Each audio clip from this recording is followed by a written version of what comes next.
Hey, sports fans, I hope you are as excited as I am because it's time for the Open Division Baseball Finals! I texted that in all caps to these guys at like midnight, and they're like, "Go to bed." I threw my phone. You're awful. We'll talk about it on the podcast, and that's why the podcast is here. Christian Pedersen, David Ring, Tommy Morris. We're at the Canyonside Baseball and Softball Academy, where it's a little bit darker than usual because Dave Dingers is getting ridiculous. It's now breaking lights. Like you're trying to recreate the natural with Jacob Friedman. Always an interesting sentence to say something like that. Can we please address the fact that the best of the best is here? Like, it's the biggest of the biggest, the best of the best. It's finally here. It's Torrey Pines. It's Poway. That's a big game, guys. Torrey Pines cruising through. They beat LCC. They beat RB. They beat LCC. They're in. Poway, the eights, getting it done on the road, nonstop, every single game. Upset. They lose one to Eastlake. They bounce back. They get them twice at their house. Man, that's a crazy story in and of itself. So here's what we got to do. First off, we got to welcome in our special guest. Please welcome Sean Sircosta from Torrey Pines. He leads the Cardinal Chaos. So do they give you varsity letters for that? They should, because that's a varsity level sport at Torrey Pines. Guys, what we got to talk about, though, is how in the heck do we figure out who's going to win this game? Torrey Poway.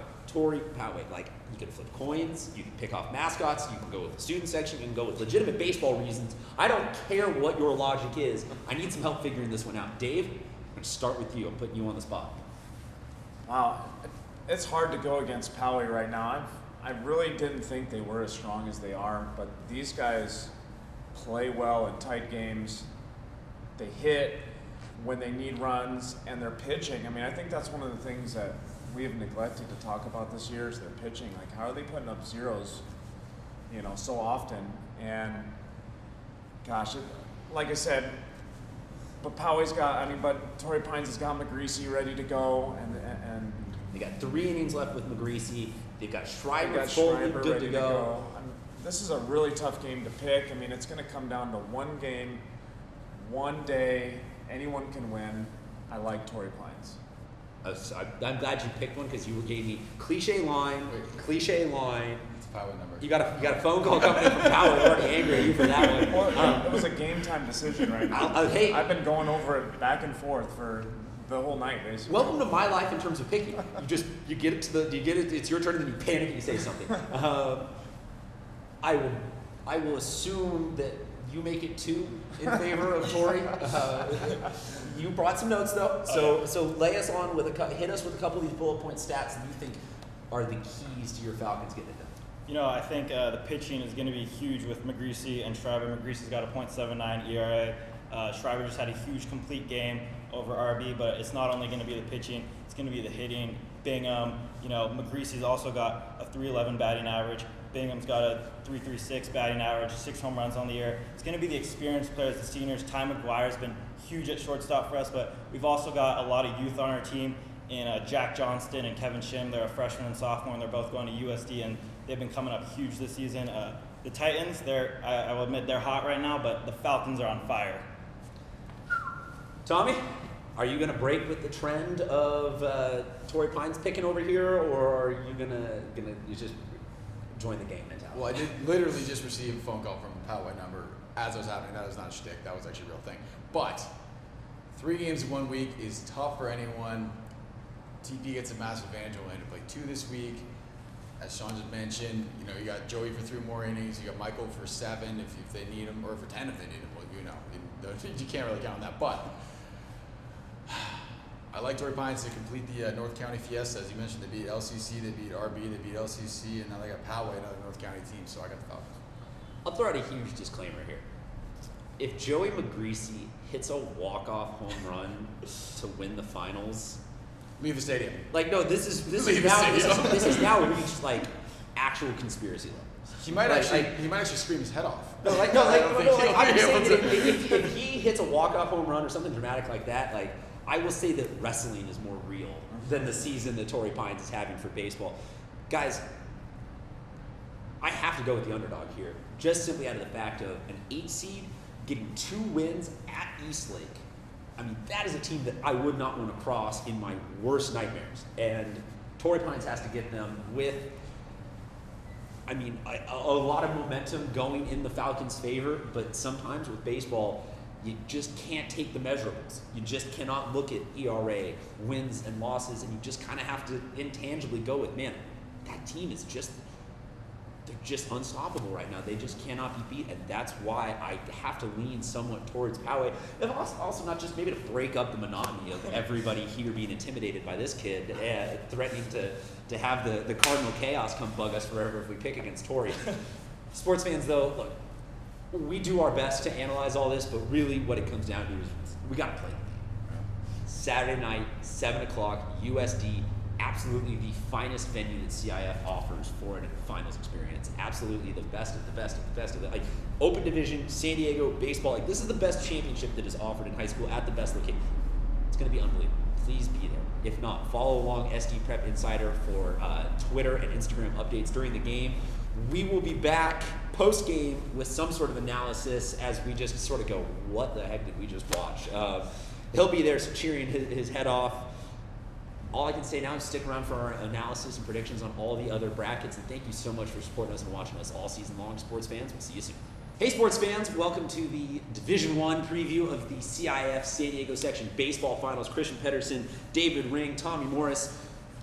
And we're here to talk about the fact that Grossmont is back in the D1 Finals. They're squaring up for their second consecutive one. Madison has fought their way out of the losers bracket to get there, having to beat Santana twice at home. Guys, no more interlude or introductions into this one. Just it's about the offense. This is about some hitters and some goons on both sides. So, Dave, would you like first crack at this one? Well, Madison, both teams, impressive job getting to the playoffs here. Watching Madison play throughout the season, mediocre offense, mediocre defense, and now everyone's picking each other up. Grossmont had an up and down season too. I mean, they beat the #1 team in the state, throwing a no-hitter. Jesse Garcia's got 10 home runs. I mean, it's been a year where I didn't have Grossmont in my top 10 really a ton. You know, they're very surprising. Impressive win, putting up 13 runs in one inning. Holy moly. I mean, I got a chance to see Jesse up close hit the other day. This guy absolutely rakes. I got Grossmont in this game just because of the fact that they're a little bit more deep. The depth, I think, is going to play. There's going to be 1 or 2 really big turning events in this game, I think, and they're going to go Grossmont's way. I'm going to go with Madison. Jesse, please don't come after me with the back. It's very scary. Madison used Daniel Lance a little bit earlier this week, but they can still come back to him. Also, the Tuesday early in the week towards the weekend start, innings, because I don't know if they're going to start, but the innings, he's got time to rest. So he should be fresh, ready to go. For that reason, I like Madison. I think it's an interesting thing that you bring up how high Grossmont has or has not been, how high Madison has or has not been, because both these teams flirted with 9th, 8th, 10th, kind of. Exactly. Never went really super high, but both of these teams also really tough league schedules and really had those highs, those lows. But I think that at this point we are now seeing the highs. I think at this point we're going to get the A game from both of these teams. I don't expect this to be a rollover dud from one because they just run out of pitching or they run out of hit or yada, yada, yada. I think the deciding factor is the fact that Grossmont, and I've been saying this all season, is the king of quality outs, quality at-bats, quality, like that team, everybody that gets out, it's still a deep fly ball. It's still a line drive at somebody. So the contact that team makes, I think just, you can't overcome it eventually. Like you start going, man, this is exhausting with every single one of these being a hard hit out, and eventually the momentum just breaks through. Something to be said about both of these teams playing tough schedules, really having to grind out wins, and when it came down to it, end of the season, really needed those wins. I mean, this is something we talk about all year. Those tournaments they played in the beginning of the year, it's really playing, they're playing their best baseball as a result of having to grind out at bats, having to grind out tough games all year. So, no, it certainly is interesting. The only thing left to do is actually play the game and figure it all out. It's going to be going on Friday night, 7 p.m. at USD. You can catch us there, or you can follow along at SD Prep Insider for Twitter and Instagram updates the whole game. Please stick around, or or jump in front of us, behind us, all this to go watch all of the other division bracket finals, analysis, previews, whatever you want to call them. Let us know if you think we're wrong, if you think we're right. We'll see you at the final, sports fans. Hey, sports fans, thanks for sticking around on our continuing coverage of the San Diego High School Baseball Championships. Oh, man, that just rolls off the tongue. Nice. That feels good. It feels right to be talking about that. You know what else feels right? To be talking about Mission Hills in the finals. It's kind of awesome. The upstart story of the year, making their way into a finals. What we've got is the Division II game for you on tap. Mission Hills on one side of the bracket, Francis Parker on the other side of the bracket. Guys, this one is very interesting because kind of akin to the D1 game where teams that made it into the top 10 but never really made a charge at number one, but they are now both in the finals. So one of these teams is going to end the season with a very sterling, solid record. Now, I say Sterling in that because that kind of leads me into Sterling Hayes and Parker, and the fact that they are a very, very hard team to beat. So how do we break this one down? How do we chop this one up? Dave, I'm going to give you first shot at it. Oh, my name's Dave now. Oh, sorry. Tommy. No, I'm going to Too much baseball. Hey, at least I got Sterling Hayes' name right. I'm going to go with Parker. You mentioned Sterling Hayes. Very deep pitching rotation. They got him. They got a bunch of other guys that can throw as well. They got Michael York, who's 8 home runs. So I really like Parker for the pitching staff. I think the playoffs pitching staff is crucial. So That's your deciding factor? That's my deciding factor right there. Fair enough. Over to the actual Dave. Unless you want to be called Tommy. Parker is poised, man. I've watched them all year kind of be in a position to succeed in the playoffs. And when teams have to play multiple games, when they have to use their aces, Parker's got guys like Joseph Satali that they can go to in the side, or start a Sterling or Jimmy Chatfield. I mean, it's really hard. They're deep. They're rested. It's really hard as a coach when you're playing a team like that to feel like you're not getting their best team, So every time you play Parker, you're going to get their best team, and I like Parker in this matchup. I will say that it is a very interesting thing to have Parker be so close in the last couple of years. Always in that quarters, always in that semis, always with a big Nick Allen type. Like they've got the pro talent. Why isn't it coming together? And this year, with maybe not quite as marquee of a group, it actually gels, and then they become the team to try and stop in this D2 bracket. Mission Hills on the other side, though, guys, this is as tough of a team as you could ask for with Kingston Liniak and company, and to me, it's going to come down to late innings and the first pitching change. I think that, with Tony Johnson and company at Mission Hills, they can kind of go punch for punch out of the gate, but it's going to be who has that lasting power. I think 5th, 6th, 7th inning, that's where we're going to see this start to turn. Mm-hmm. And I think that the contact rates at Parker are just high enough that, the Lancers are the team. They are in the driver's seat. This game is going to be going down Saturday. USD, gotta come check it out. This is going to be a great game. It's a great location. CIF puts on a great event. We will be there to see just how right, just how wrong we are. Follow along at SD Prep Insider. All finals for Twitter and Instagram updates. Guys, a couple more brackets to go, then we are off to go start tailgating at USD. Hey sports fans, thanks for sticking around with our continuing coverage of the San Diego section baseball finals. We're on to the Division III game now. We've got Imperial, the Tigers, coming from out of San Diego in to try and wreck a little house. We've got the Coronado Islanders also coming from outside of San Diego. There's two forces meeting in the middle for what should be an epic clash. We got I think some really interesting teams here, because Notto, this is technically their second final in 3 years, but with that year in the middle being a disastrous fall off the face of the earth year, this is a 30-win Imperial team with Kobe Lopez, one of the best pitchers in the county. He will not get to throw the whole game, though, because of innings restriction. But this one, there is all sorts of fun and ooey-gooey goodness to pick at. So, guys, I will say this. I'm going to start. I'm going to err on Coronado's side. I think that they picked up so much momentum when they lost to UC that first time of 3. Then they flipped the script. They're like, no, this is our league. We're going to win this league championship. So I see them as a team that knows how to win the bigger type games. Yeah. Imperial, they took a shocker losing early in these playoffs. So there are some holes in their armor. I see Coronado being able to eke this one out. Dave, you want to start? Gosh, Coronado, hats off to you guys for your pitching. I said it last episode. They have just been lights out. Braden Perry, I mean, I assume they're going to throw him. He's their ace. He's just been lights out. This is a tough one because when a guy like Kobe Lopez can throw, he can be a momentum changer. And once the momentum kind of shifts, another team can grab it. So I really like Imperial because of their hot hand, and when Kobe's on the mound, I mean, he's going to throw up goose eggs. He's throwing absolute cheddar up there. Cheddar. Queso. Oh, queso now. Holy heck. Tommy, do you have anything to talk spicy queso? No, I don't. But I will say this. So we talked about Kobe obviously having a great season. He can throw 3 innings. He can throw a complete game on the 29th, which is the week, so he can only go 10 total. It's okay because Diego Melos also has a 0.74 ERA. Not too bad. So I'm going to go with Imperial there. You got 2 guys on the mound. I'm sure Kobe will throw at some point. They have those 3 innings. They're going to use him. Last game of the season, can't hold anything back. As I always say. On one side, we got goose eggs and cliche lines from Waterboy. On the other side, we've got fiery, exotic imported queso.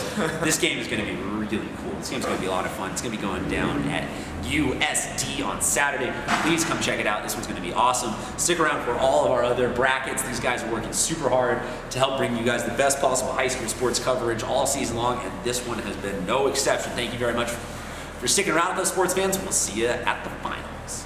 Hey sports fans, thanks for sticking around for our CIF San Diego Section Boys High School Baseball Finals coverage. Ooh, guys, some history going to be going down in this D4 game. There are 2 teams that are, someone's going to be on the map officially after this championship. We've got Castle Park, we've got San Pasqual. This one, I mean, north, south, East-West? East-West, like everything is covered. All the boxes are checked. This one's going to be a really fun game. Also, coincidentally, 2 of the teams leading the county in stolen bases going at Love it. this one. We got, Love it. I mean, admittedly, Emilio Luna pretty much single-handedly did it for the Castle Park side, but 160 stolen bases for San Pasqual as a team this year. It's pretty insane. Like that's, dare I say, we will see a championship decided on a bunt, 2 stolen bases, and a sack fly. Like speed wins, really just good baseball. So, Tommy, all season long, you've been a big fan of Emilio Luna and the Castle Park team. Do you stick with them, or are you seeing San Pasqual pull out a little bit of history? Well, I want to read off Emilio Luna's stats really quickly. He's hitting 460 with an OPS of 1,269. But San Pasqual, if you watch all these videos, you see there's a common theme for me, and it is pitching. In the playoffs, pitching is paramount.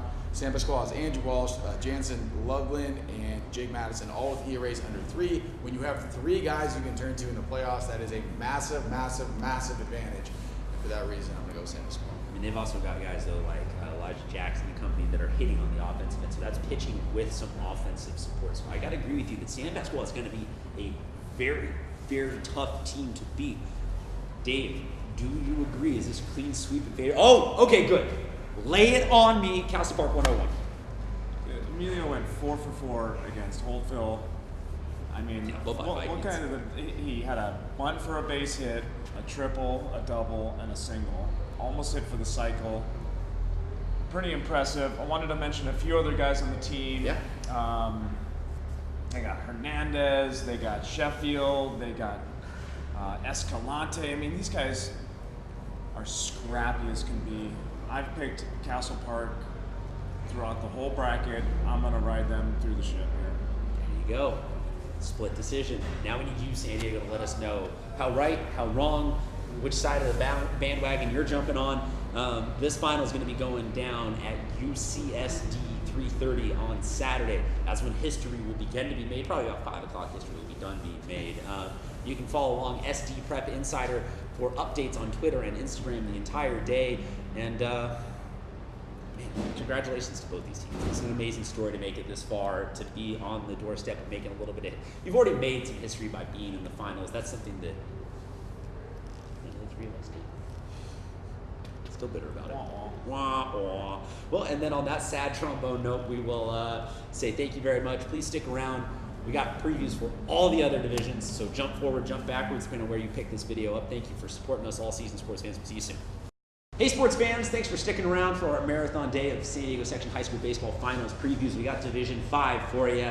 This is last but definitely not least. This one's really interesting, guys. Tri-City Christian, they take down the number 1 seed, Southwest San Diego, to get here. Mountain Empire, they scored 20 plus runs twice in the playoffs to get here, so a fair amount of offense involved in this bracket. Let's just go ahead and say Battle it. of the batting average. The battle of the batting average. This is just, like, if you had just said this was a home run derby game, you'd be like, yeah, that makes sense with those kinds of numbers. So, guys, given the video game numbers we are looking at on both sides, is there a clear favorite here?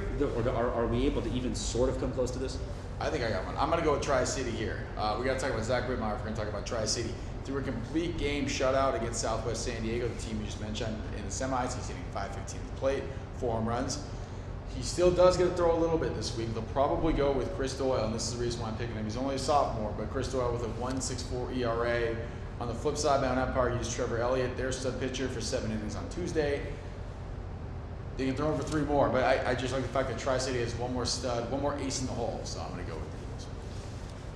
Yeah, but Mountain Empire has guys like Jacob Nolan hitting .512. Like, how are you going to get that guy out? 43 hits on the season. Wyatt Mann's hitting 600, 45 hits on the season, 41 RBIs. If you look at that number, And that's just 2 out of 9 guys that they get to hit. that is a really high number in the state of California. And so very impressive. Like I said, battle of the batting averages. Are these guys going to hit 600 on the day? That's what I'm going for. I'm going for everyone's hitting 2 for 3 on Mountain Empire. I think at that point you're talking more about everyone hitting 4 for 5 at that Seriously. level. 3 for 5 takeaway.